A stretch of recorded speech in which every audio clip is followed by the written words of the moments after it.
Genesis 12:7-8. And the Lord appeared unto Abram, and said, Unto thy seed will I give this land. And there built he an altar unto the Lord, who appeared unto him.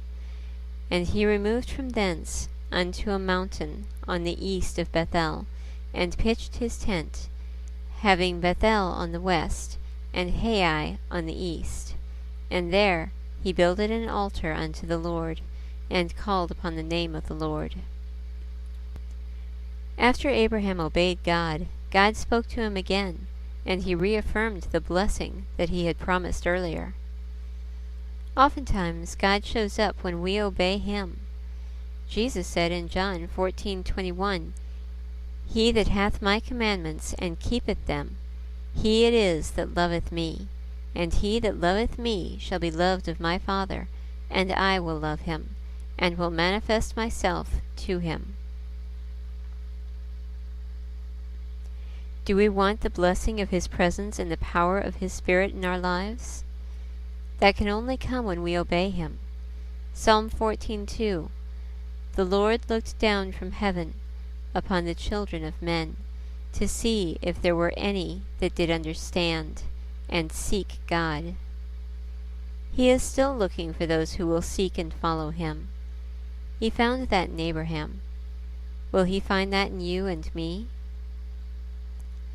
Maybe the problem is that so many of us don't even know what God wants.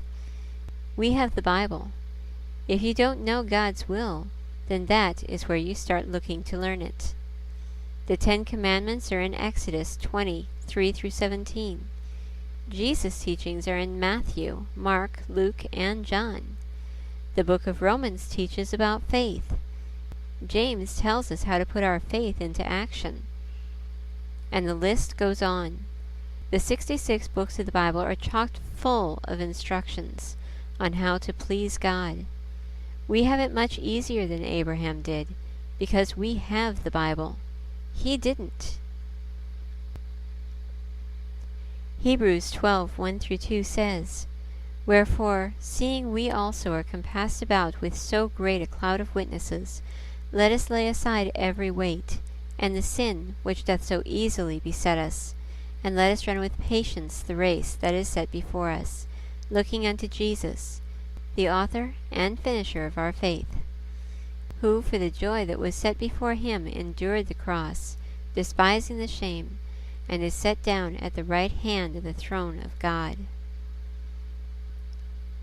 It is a tough battle, because we do so easily get led astray by our own desires, and end up tangled up in sins. James 1:13-15 says, Let no man say when he is tempted, I am tempted of God. For God cannot be tempted with evil, neither tempteth he any man.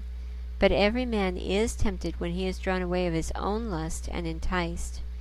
Then when lust hath conceived, it bringeth forth sin, and sin, when it is finished, bringeth forth death. Still, if we want the blessing of God in our lives, it's a battle worth fighting. If you don't have a relationship with God yet, then this little prayer is where you start. Dear Jesus, I believe that you died on the cross for my sins, and that you rose again the 3rd day. Please forgive me for my sins and come into my heart and be Lord of my life. Help me overcome sin in my life and live for you, so I will have joy when I see your glory. In Jesus' name, amen.